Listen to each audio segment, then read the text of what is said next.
That sounds fun. That sounds fun. Hi, friends. Welcome to another episode of That Sounds Fun, Annie and Eddie Keep Talking edition. I'm your host, Annie F. Downs. I'm so happy to be here with you. You never know what conversation Eddie and I are going to get into, and today is no different.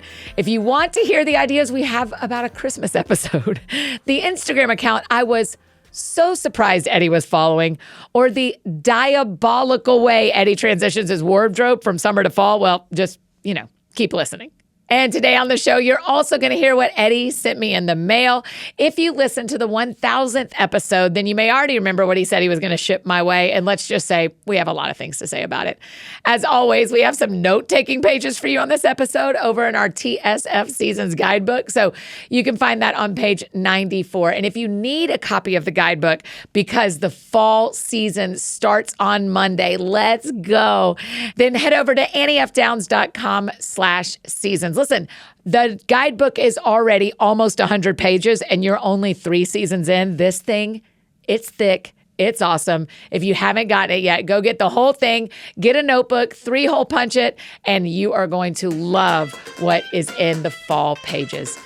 With that, let's keep talking with my pal and yours, our buddy, Eddie Kaufholz. Edward, I'm not sure we've had a response like we had a response last month. I would say we went viral amongst ourselves. It was we really went viral quite in a very small way. It was quite a to-do, wasn't it? It was great. That clip. Yes. So many times. Did you watch it so many times? I watched it over and over. Yeah, I'm half the watches. I thought it was so funny. It tickled me. I loved that so much. And your team did a good job of pulling together. It's just funny to watch outtakes that aren't outtakes. Like that was the actual show. But it was like, why have I watched the Parks and Rec bloopers 1,000 times? It's just fantastic. Right. Okay, one of the things we talked about that I'm going to jump right into, you've got a more significant list than me. I don't know, but you sent me the Whirley Pop. Kind and generous of you. Of course. And it's red. It's red. It's beautiful. Have you read the directions? Annie, we got our first Whirley Pop 21 years ago, probably 20 years ago. No, I have no sense of the directions. No. So tell me, though, because it's funny that you would even bring them. I brought, just for our friends who are listening and not watching, remember you can always watch on YouTube or Spotify all of our episodes, but Whirley Pop comes with the pretty intense directions. I mean, 8 full pages, 7, because the cover doesn't really count. 7 full pages. But Edward, there's one part that really stood out to me I thought, I got to bring this to Eddie. I told your wife and I were texting yesterday, and I told her this is the purest thing I've seen in a long time. Okay, hold on real quick. For people that did not listen, last show, we talked real quick about this. It's a reverse sponsorship. They have paid us nothing, but I am a deep devotee of the Whirley Pop, stovetop popcorn maker. Annie now has a Whirley Pop. Thanks to you. She has a Whirley Pop, and is reading the directions in preparation to make it, Annie, the directions. Well, the nevers are pretty great. Okay. Never put your face near a pan that contains hot oil. You have to be told never to put your face near a pan that contains hot oil? I mean, the thing is, probably not, but somewhere along the line, they're like, hey, you guys, we're getting too many calls. On the next revision of this, we got people with their faces getting burned all the time. Yeah, they're leaning too close. Let's just put something on there. Just to kind of CYA a little bit and also just to help some people out. Yeah. Never use the popper to cook anything other than popcorn. Challenge accepted. Have you put anything else in there?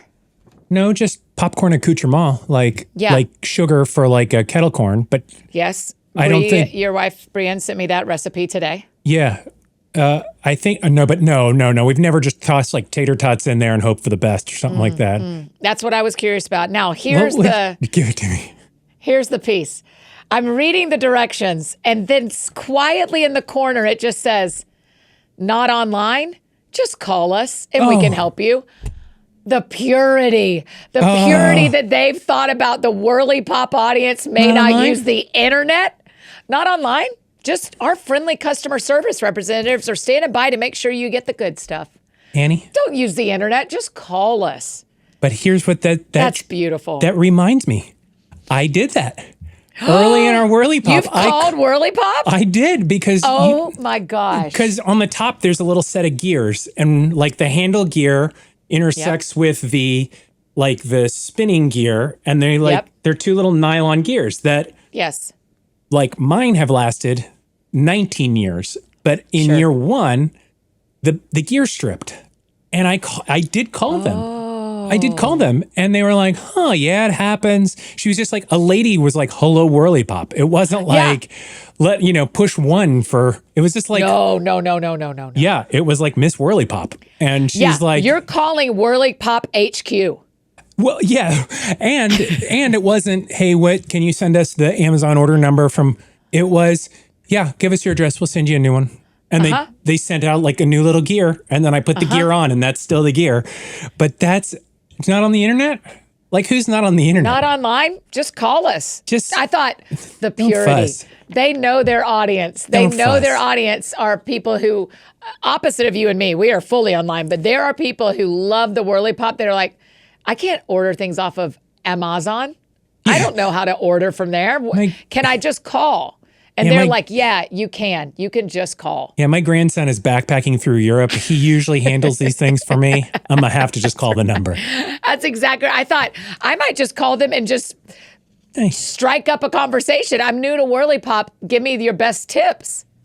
Oh, this is Butterball West Wing, the Butterball episode where President Bartlett calls. I think Brian mentioned that to me today. Like, it's that. So you got to I got to tell you, Brienne on the show this week, she both made the list, has texted with you. I know what you all have texted about to a degree, not to a specific, but like there's a certain point where it's like, why don't you just grab a microphone? Just You are a third host. Right. We're just, anyway. Speaking of grabbing a microphone, I wish we'd have thought ahead to call in Whirley Pop together. Right. Because we get no money from them, but I'm telling you, because can I do a soft curse on this show? It might be, we'll bleep. Sure. We did. Yeah, that's great. Do it. And then I'll tell you how we have an explicit rating right now, but go ahead. Okay. Because there's no way in hell that Whirley Pop is here on a podcast. If they're questioning the internet, they are not doing podcast. I'm sorry if we got to beep that, but that was a necessary H. Like, there's just no way. There's no way. But I've had a dream recently of doing a call-in show. Have you ever thought about doing a call-in show? Annie, you know it's my number one. Like, I've been trying to get it started forever. What? It's what I wanted doing the best we can to be, but I couldn't get all of the technicality worked out. Yeah. All I want is call-in show. All I want is call in real time, processing / counseling / advice / consideration / jokes. I love Maybe we try life. to set that up for maybe we do our Christmas episode, our year in review as a call-in show. I love it. And then we have our October and November show to give people a heads up of how they call in. Technically, I don't know how to do it, but I don't either. Love it. I loved writing an advice column for Relevant. And because I don't see myself as here's the advice, it's more of just let's learn from you, from your question, and reflect it all back. But I loved it. Why do you like it? Why would you want to do it? I just think I so enjoy that we are talking to people on the other side, and I know they want to talk back. That I'm like, I want to talk to them. I want to see them in person. I want us to I want to be with our buddies. I talked to a woman named Heather yesterday, Heather in Gainesville, and we were talking about something else. And then she said, I listened to the show, and I just was like, what do you like about it? What's fun for you? What jokes do you want to talk about? I was goading her to be like, let's do a little bit of it because it's so fun because this is such a quiet medium. It's you and me, producer Sarah, and then the whole thing just poof. Yeah. Quiet. So maybe we give, so everybody, listen, we're going to try to do this for Christmas, and maybe we also call Whirley Pop at Christmas. Oh my God. They would have. Just strike up a conversation. I love your Whirley Pop. Tell me about it.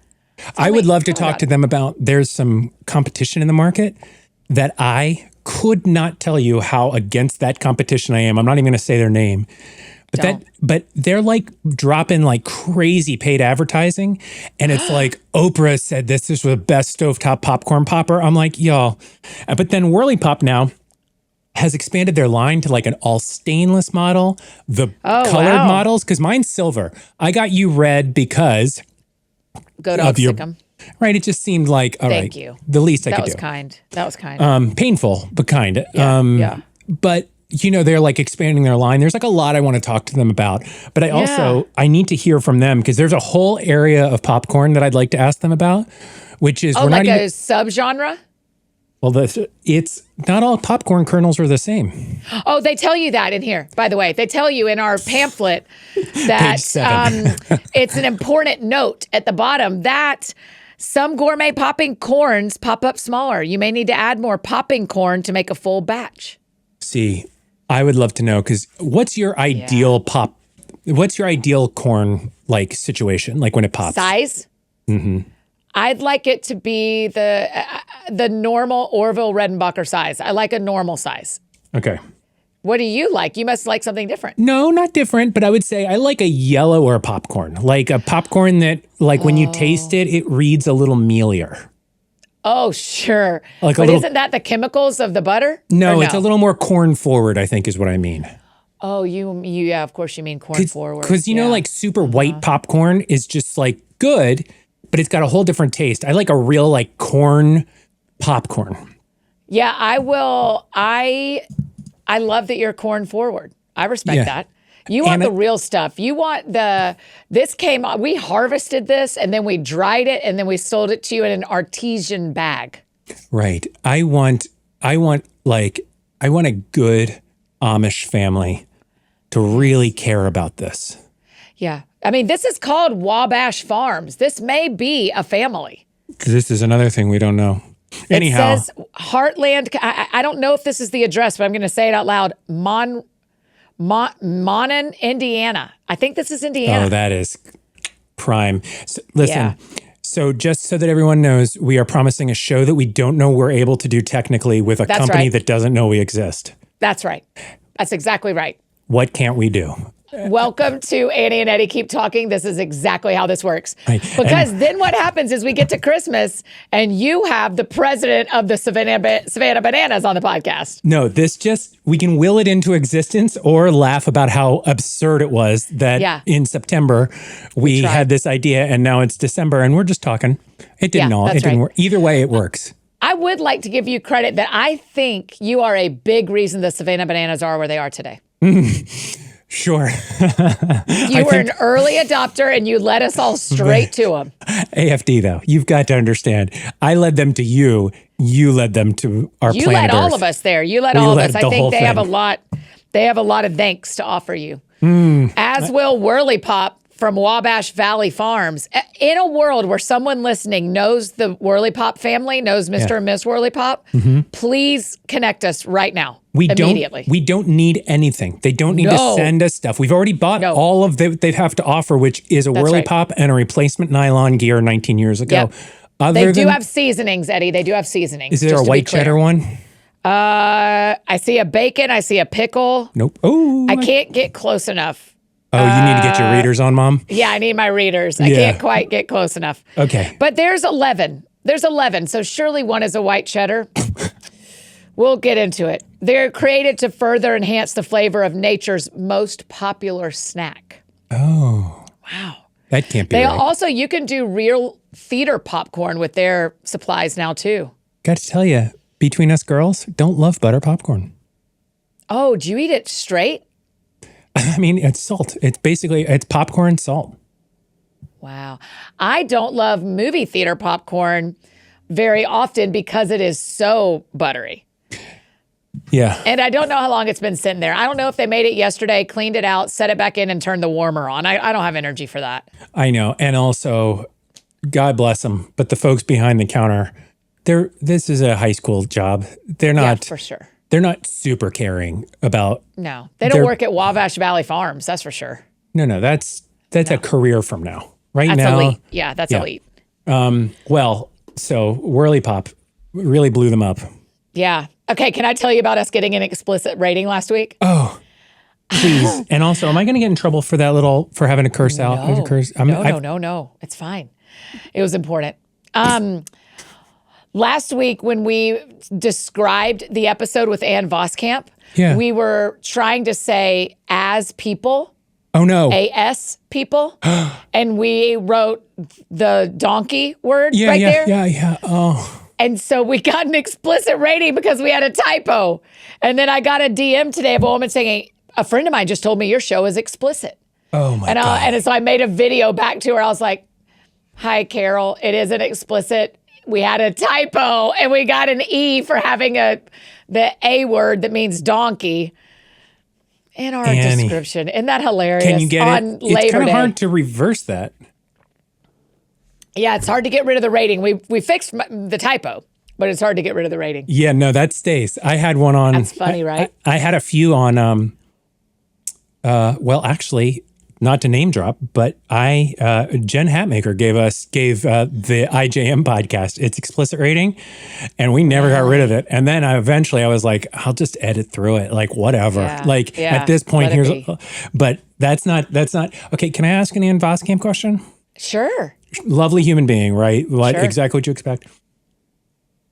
Is it me, or does her camera always feel like a Barbara Walters interview? Like it's just amazing. It's like a little glowy, a little soft. Yeah. It's like in the old days, they would stretch out pantyhose and put it in front of the lens to make it soft.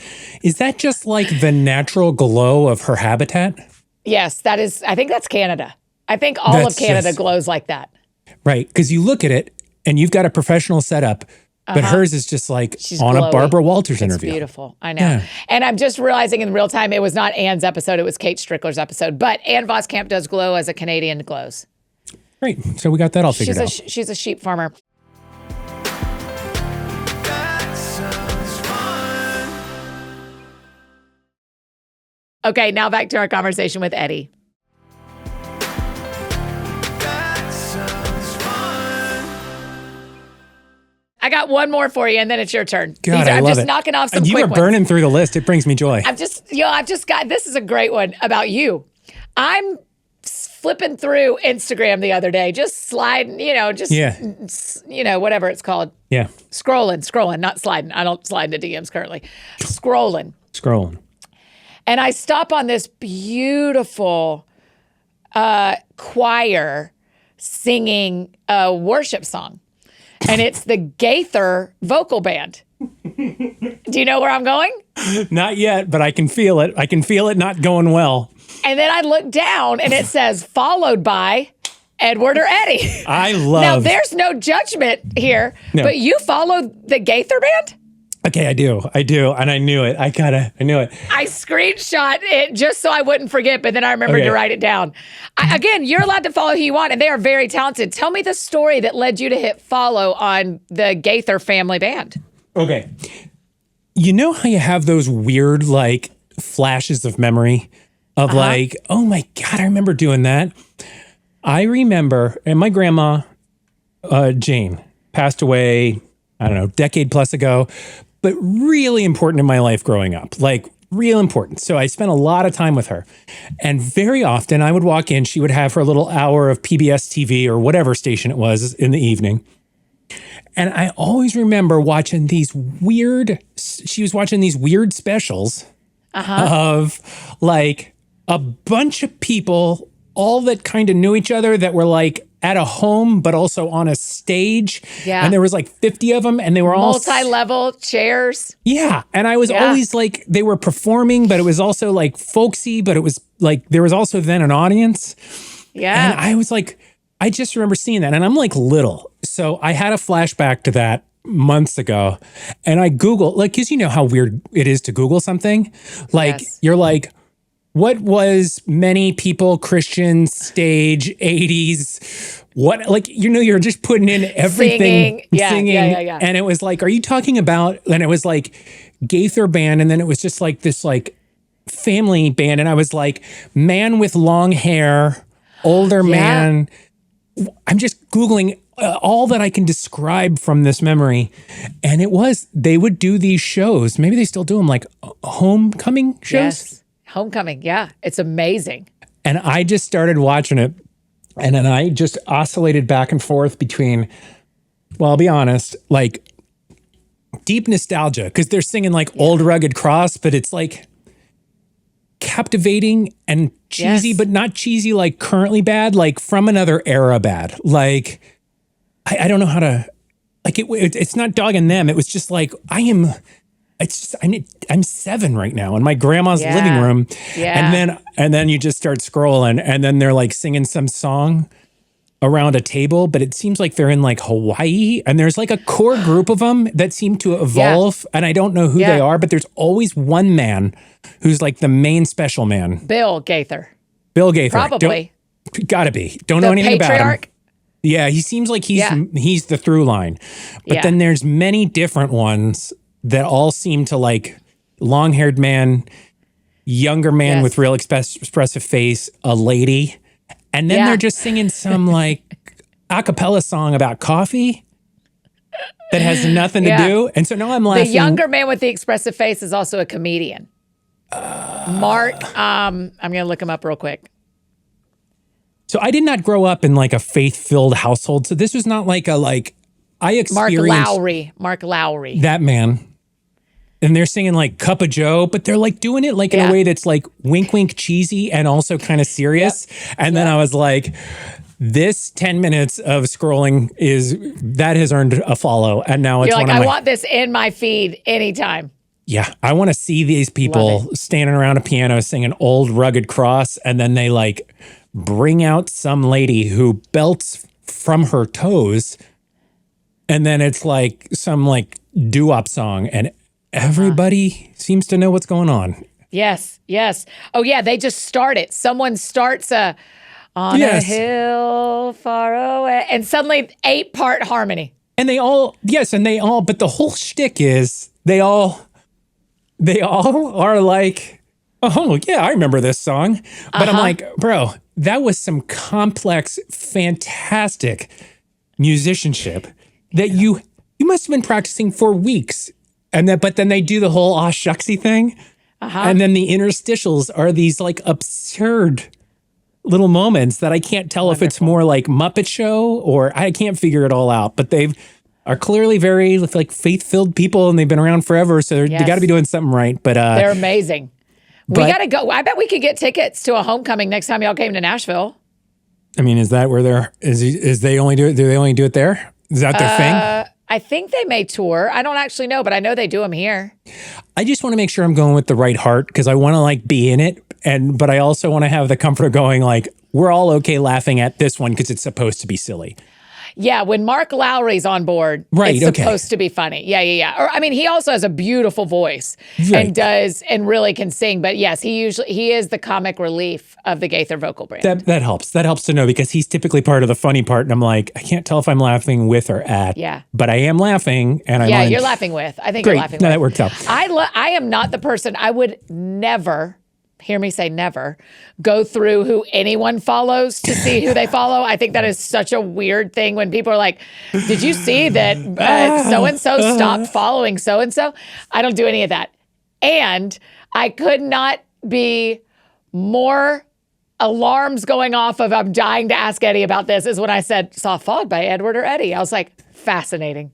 So thank you for the story. That my algorithm affected you in that way brings me joy. It's worth the follow. That people in my orbit would scroll through and be like, a cup of Java. Like, just it makes me so happy. Maybe we'll get Mark Lowry on our Christmas pod. What's an easier get? Helpline for Whirley Pop or Mark Lowry? I think Whirley Pop. What's the get? Do we need to just talk to them? Yeah, I think Whirley Pop. Yeah, Whirley Pop. Just call. Because technically, they're standing by, according to this. And I believe that. The friendly customer service representatives are standing by. Oh, yeah. I do not know that Mark Lowry is standing by. No, that's a great point. He's probably busy. There is a lady right now, the same lady I talked to 19 years ago. Yeah. Who's just going to pick up the kitchen phone. Hello? Yeah. Hi, Whirley Papa, huh? No, absolutely. Yeah. I've never heard your exactly podcast. Right. So nice to meet you, though, hon. What's a podcast? Yeah. Yeah, right. Yeah. No, I don't have internet. Exactly That's why we have the phone.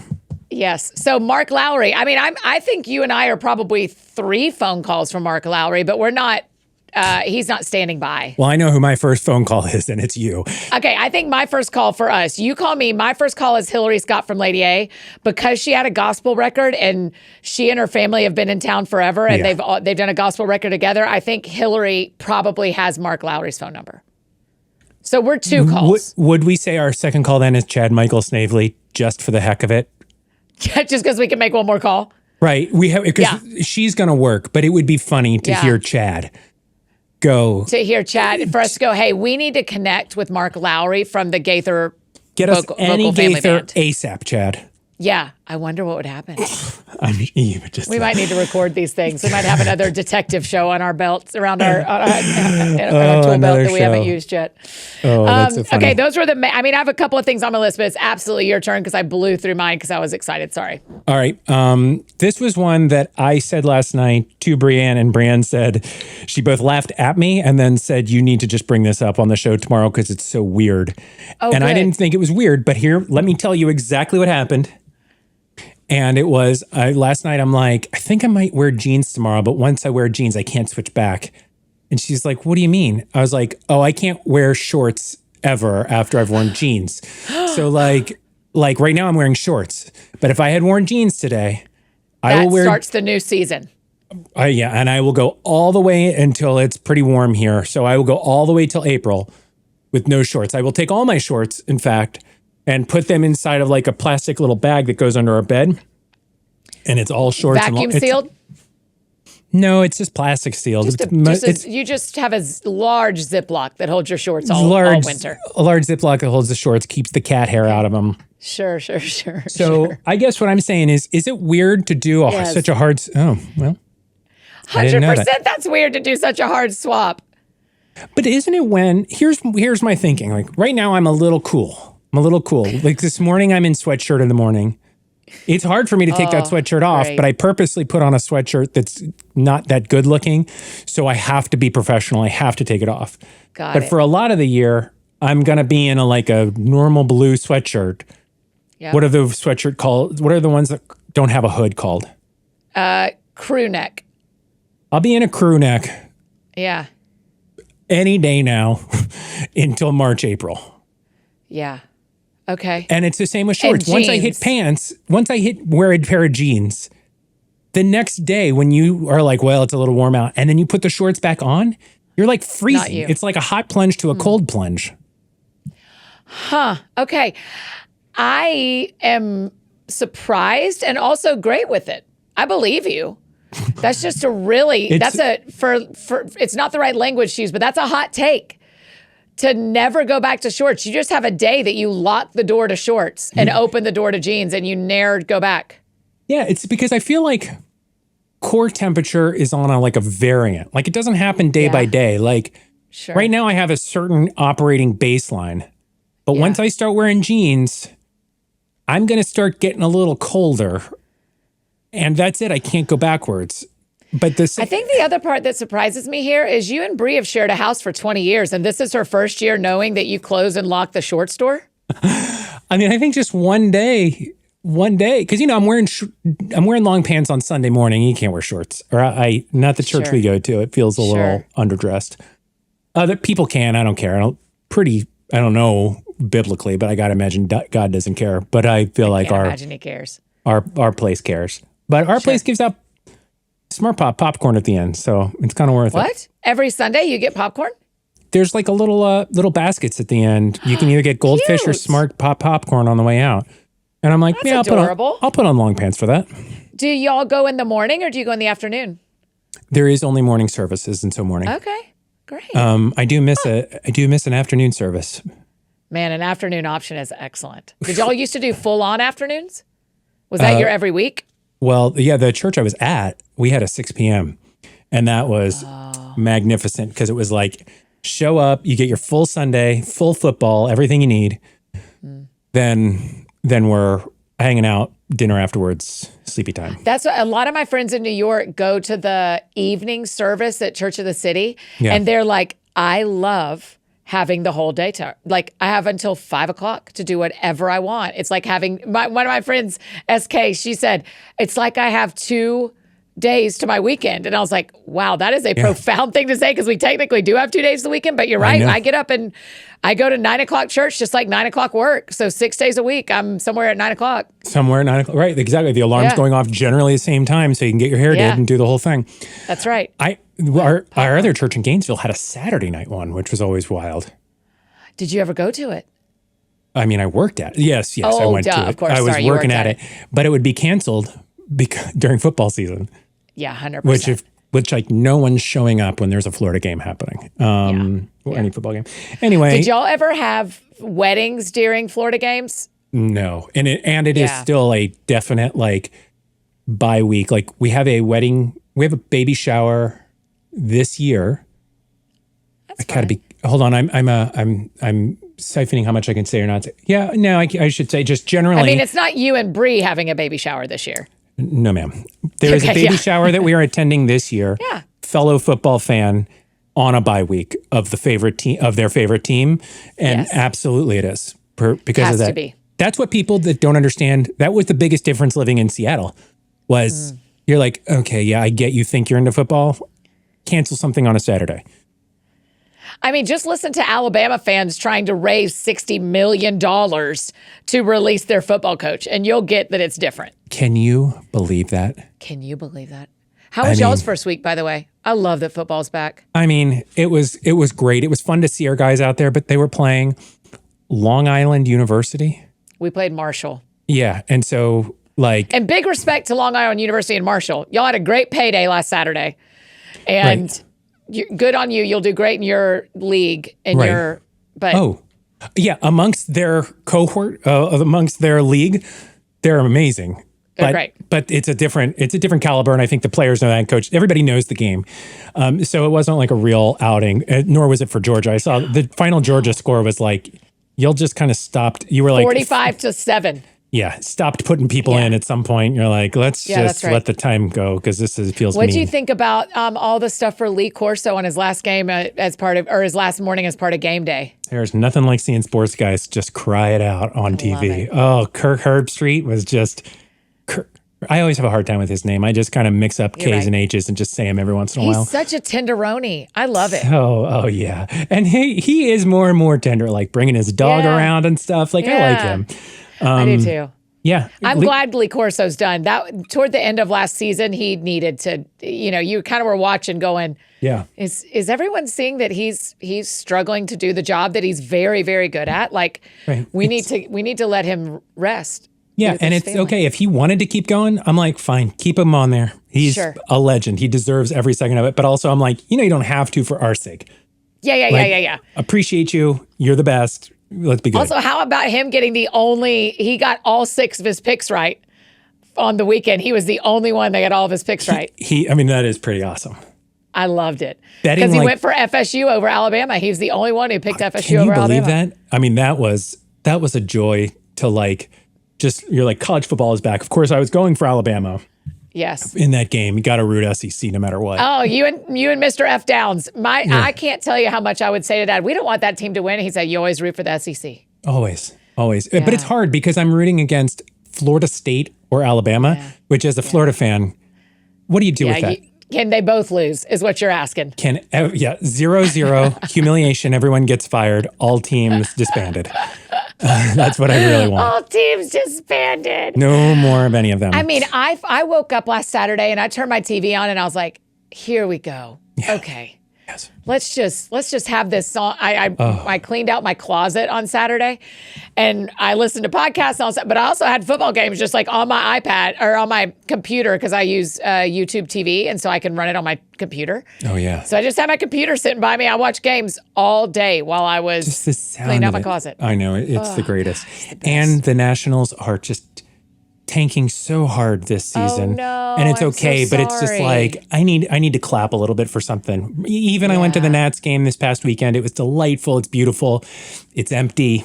They won, but they played another kind of average team. You're just like, okay, next season, let's do football. I mean, aren't you glad you're not the president of the Nats right now, having to suss out how to get people in those seats and how to make the money? I can't. Cannot. It's so hard to. It's such a hard business. Yeah. So anyway, go SEC. We can say that. Yeah, we can say that. Go SEC. Yeah, we can go SEC. That sounds fun. And now let's finish up this conversation with Eddie. That sounds fun. All right, choose your own adventure here, because I don't know what's best. We don't have time for all of it, but I want to ask you what's more interesting to you. A reading quiz that blew my mind, new SNL, or reverse sponsorships that I just need to say out loud. A reading quiz that I also took. How do you know? Because you talked to Brienne. Yeah. Okay. What did you... Okay. Well, now I gotta Okay. Readyourcolor.com. Readyourcolor.com. Everyone, if you want to pause us and go take, it's a 24 question quiz. Right. Readyourcolor.com. 24 questions. It does not take very long. So if you want to pause us and go do that and come back, we're about to talk about our colors. Absolutely. Okay. So the idea of it is you take this quiz and it reads like any of those like BuzzFeedy quizzes and you're like, meh. And Amy, Amy Sunday Night, who we love, yes. Amy's like, you guys should take this, and sends it all around. And I'm just Mr. Grumpy Pants. I'm like, just cooking dinner and whatever.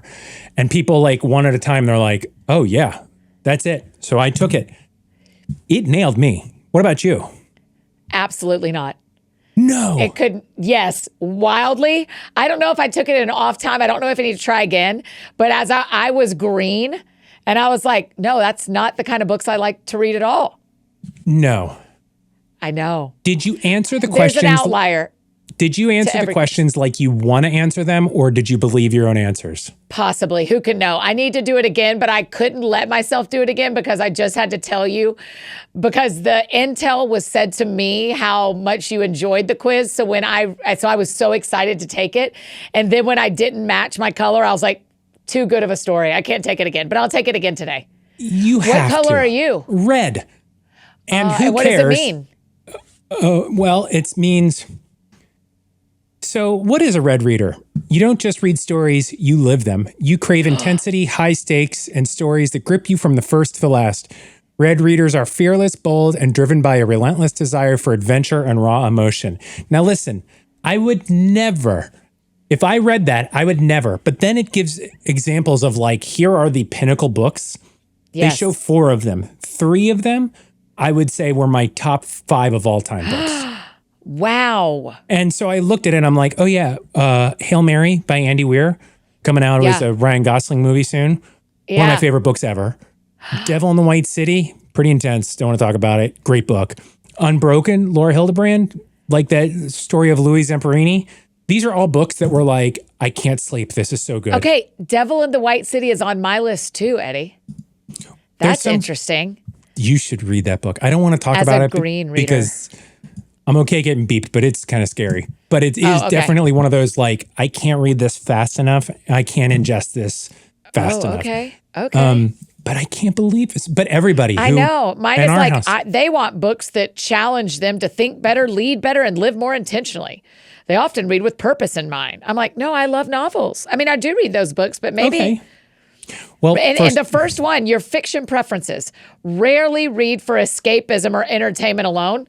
Those are my 2 favorite pastimes. Escaping and being entertained. That's all I want in my life, Eddie. That's all I read for is... I know. I want to disappear quickly into this world.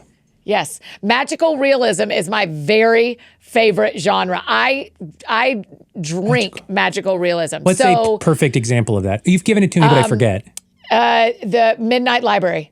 Yeah. Did you read Midnight Library? No. So anything that is that happens on Earth, but has some magical. So Harry Potter is probably magical realism. Okay. Lion, Witch, and the Wardrobe is magical realism. The Midnight Library is the one that a lot of my friends have read. I love a book that involves a library and magical realism. The Lost Bookshop. Oh, I love that one. Generally, I'm out from what you're saying. Okay, on magical realism. Great. Yeah. It does not interest me. I get it, but that's not but yes, I hear it. What do you prefer? High stakes? Yeah, that's what you said. Red. Just a good adventure story. Like, I just love a good, that's basically it. It's just, keep me moving. Take me to a place. Like I don't really like action movies, but I sort of like action books. I just always find myself wanting to read faster than I can read. Oh, yeah. Yeah, right. I get that. I don't relax and like enjoy the journey. I'm always like, what happens? And I'm like buzzing through.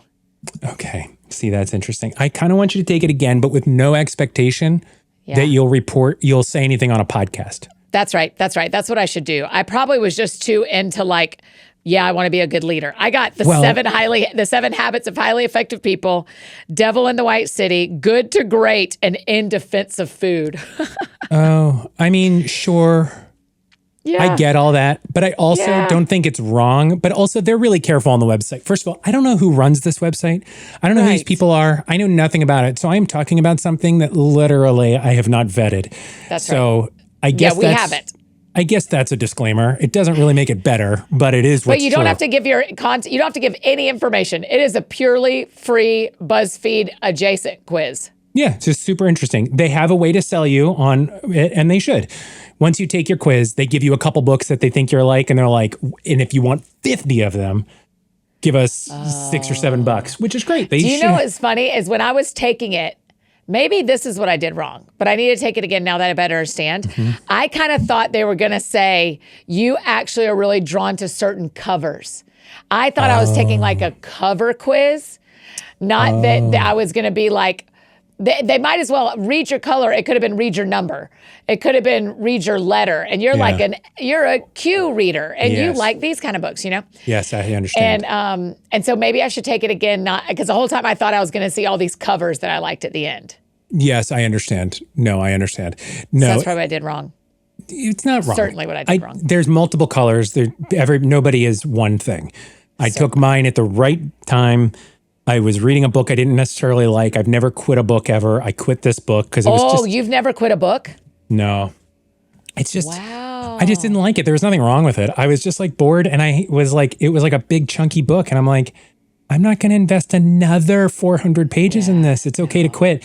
But then I was like just sitting there at Sunday dinner, as I do. People are like having a good time. And I'm just like kvetching about like, I don't have a book to read, you know. And then Amy was just like, you should try this, read your color. She sent it out. I do want you to read the summary of Midnight Library and see if you would like it. It is a fast novel to read. It is not hard. When you were in 7th grade and you would go to the library at your school, what were you checking out? Guinness Book of World Records. Of course you were. Oh my gosh, that's so funny. You're such a boy. What is anybody else checking out? Or how to draw, like Mad Magazine. Oh, of course. It's just how to draw. I'm sure there was more, but what else what else did people check out? Right. I was always checking out Garfield's. I thought Garfield was hilarious. Great. He is. Absolutely hilarious. Have you seen Garfield Without Garfield? No. Oh, have we talked about this? If we have, I don't remember. That, suddenly I don't. Someone will remember, but I'm writing it down. Sure. Garfield Without Garfield. It got in trouble for like trademark. Jim Davis, the creator of Garfield, had a thing with them. It was a website. This was a long time ago. You can still find it. But this artist guy went through and just took Garfield cartoons and removed Garfield from every single one of them. It's just Odie and John having existential crisis. And it is so brilliantly funny, but Garfield with Garfield, fantastic. Loved Garfield books. I'm the dodo bird who, when people are like, I've been to cities like and Abu Dhabi, I'm like, oh, that's where Garfield used to mail Odie. Yeah, no, absolutely. He would have a lasagna, and then he would sit down and have a lasagna and have no regrets. Oh, so many times I've said to myself, am I more tired or hungry? Do I want to take a nap or eat a lasagna? I mean, I will say that because Garfield is so deep in my soul. All right, The Midnight Library by Matt Haig. Hold on, I'll give it a little voice. Okay. By Matt Haig follows Nora Seed, a woman overwhelmed by regret who finds herself in a magical library between life and death, where she can explore an infinite number of alternative lives. That was a hard one. Alternate lives she could have lived based on different choices. Guided by her former librarian, Mrs. Elm, Nora samples these lives to discover if any would bring her true happiness. Okay. Generally, it seems like a book you'd be into, but but I could give it a little time. I understand what's happening here. Yeah. Does Yeah. it make you think about yourself too much? Like your own life choices? Maybe. But it's also fascinating to watch her just change, you make one decision different. But yeah, it may make it maybe tough. I just realized that's a thing. That's probably why I'm red more than anything. I am so in my head all the time to a problematic degree.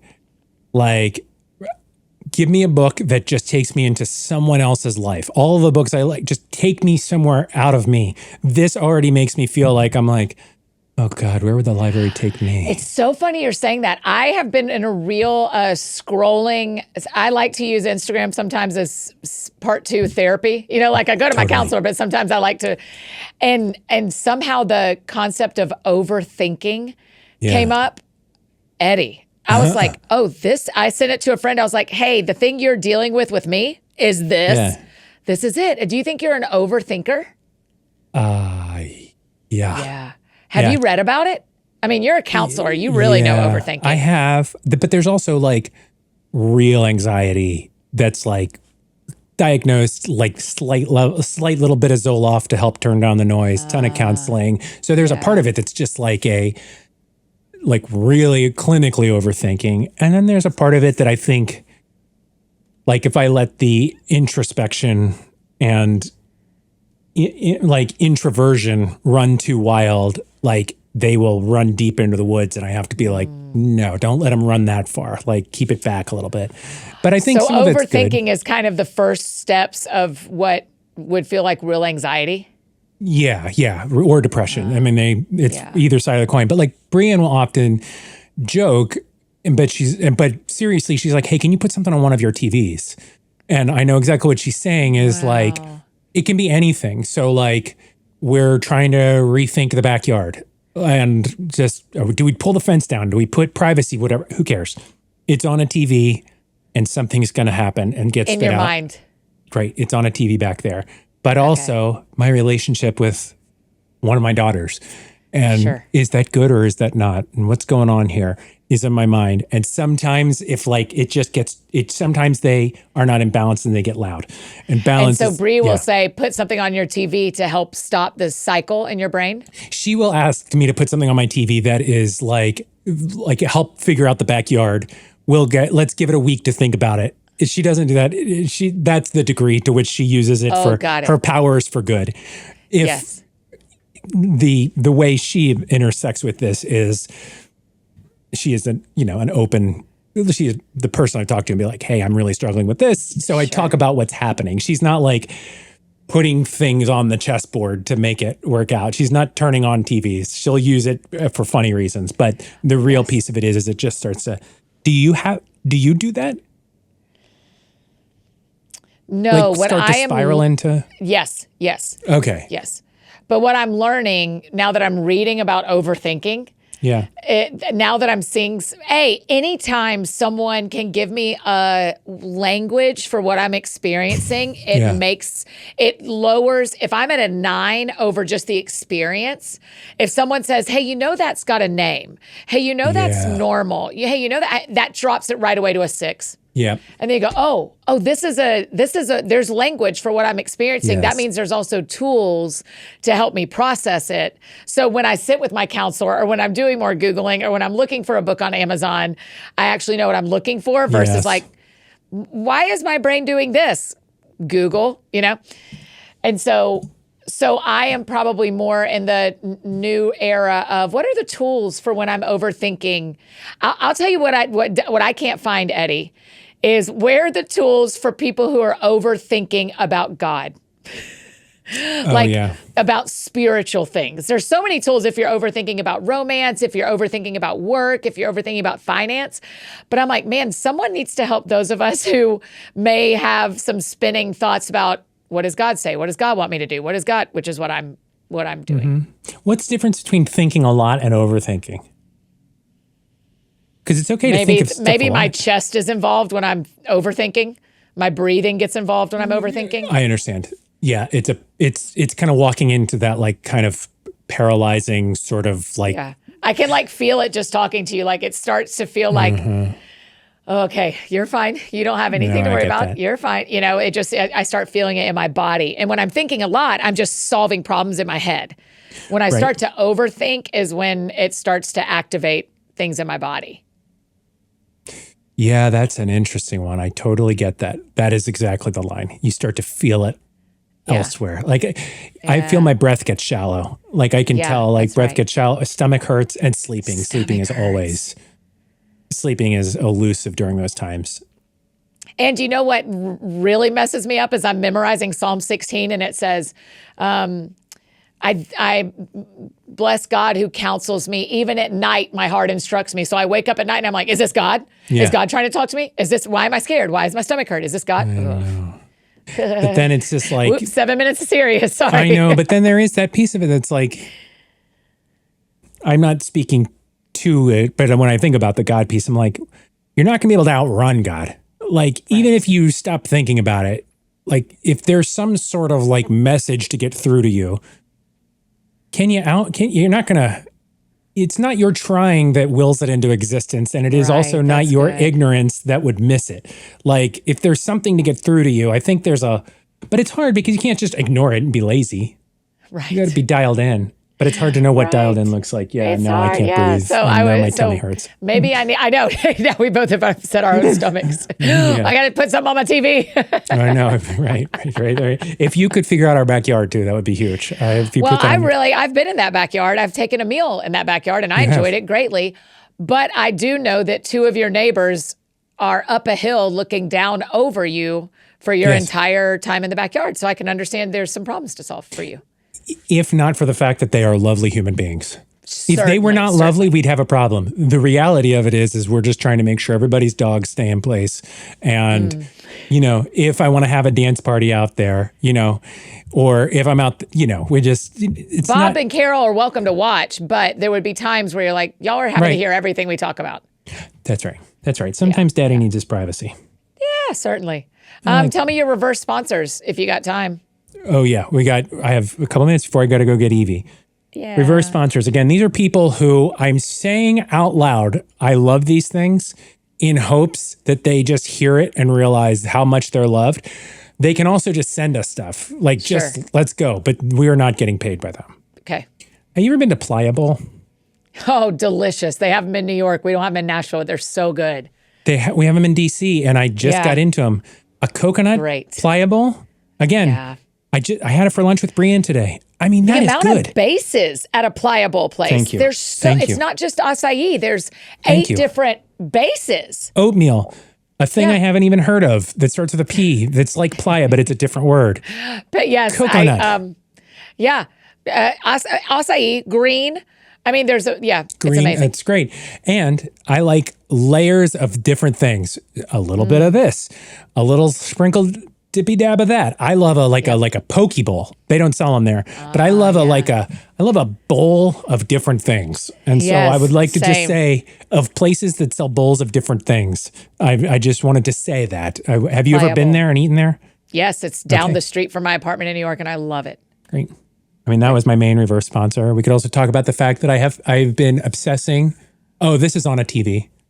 So I shaved my beard off. Yeah. And I like it. I'm sticking with it. Yeah, it looks cool. Thanks. But it's also been 20 years since I had a beard. I was so young. The last time I didn't have a beard, I didn't have to shave every day. I've never had to shave every day to look professional. Now I'm like a working man. But I also, as you may have guessed, just generally knowing the inside, my skin is very sensitive. Yeah, sure. And so I'm doing all this stuff in special shaving cream for sensitive skin, right? You're doing all that. Straight razor that's fresh, everything. Yeah. And I cannot. It's still. I need to get an electric razor, and I'm obsessing about it. But they are really quite a market to figure out. Oh, I didn't know that. Yeah, it's a whole thing. This is not interesting to you, but these are just things I'm saying. Tell me how many times you've thought about removing the mustache. 0. Okay, that's staying. Okay, 0. I cannot fathom what do you think? I mean, I don't know. I just think if I had a full mustache and I got rid of my beard, at some point the intrusive thought would have been like, Let's do the mustache too. Just see. But that doesn't help me. That's just more real estate for me to figure out how to shave here. Like right now, at least I get to skip this part. But see, look. Hold on. Yeah. Yeah, there's a lot to shave there. Right. That's like, I have like Homer Simpson face. Yeah. I don't want You that. do not look like Homer Simpson. But they're like these fancy razors, they're like, okay, this is the one you should get. I'm not even Is reverse. electric that much better than like a Harry's razor from? Oh, Huge question. Okay. Huge question. Not all electric razors are the same. So right now I have an electric razor I've had for years where I would just do a little dab there and a little dab there. Sure. And it was like a $50, like, okay, wire cutter said this is your best. That's all I needed. But now that I'm like every day in it, I did that electric razor 20 seconds before I got on this show with you. And I got Homer Simpson face. Oh my gosh, you don't. Describe Homer Simpson face. It's a constant 5 o'clock shadow. If you look at Homer Simpson's face, his whole head is yellow, but his face has a shadow. Yeah, you're right. So that's all I wanted to say. There is a very fancy one, but it's like ridiculously expensive. And do you have to replace parts of it? Like you have to replace blades? Huge question. Once a year, you're supposed to replace those pieces. And so once a year, $50, fine. But an initial startup of $300? Oh, yes. that was exactly my guess. Have you already said that? Give or take. Wow. And it's German engineering, right? It's the right thing, but you're like, do I invest in this? I'm like, I'm very cheap when it comes to this stuff. We need some of our dude buddies to respond to you here and tell if any of our guys are, we know you're out there. If you are shaving your face with an electric razor and you are a reverse sponsor level love of that electric razor, you got to tell Eddie in the comments. And your words, but I would love to hear from my sensitive daddies, the ones with the sensitive. Your words. You said that. You said call them sensitive daddies, but the ones with sensitive skin. I would love to know what my boys use out there. So all of our sensitive daddies, please reach out and tell Eddie. Can we pull that clip? Just pull down my audio and just one more time. That's going to get us an explicit. Yeah, we're going to get another E rating on, unfortunately. All right, Edward, you got to go pick up Evie, girl. I do. She's standing out front with her violin in 4.5 minutes and expects me. Okay. Eve is a machine. Violin, same hand. Everything's ready to go. Comes home, practice, has her little snack. I love her. She's my favorite. She's the best of us. Well, thank you for joining me, as always. We did the Lord's work today. I love this time with you, We're about Annie. to call Whirley Pop. All right, go wash your hands, friends. Yeah, bye, buddies. Oh, you guys, isn't he the best? Gosh, I love Eddie Kaufholz. Okay, now we are going to figure out how to do a call-in show. I don't know how. I keep meaning to ask the team. We will figure it out. We're going to do that for Christmas. But before that, we've got October and November. Listen, come tell us your thoughts on Instagram. That Sounds Fun podcast. We need to hear from you. And as always, we have a whole playlist of Annie and Eddie episodes in the show notes, all for you if you want to go back and listen anytime.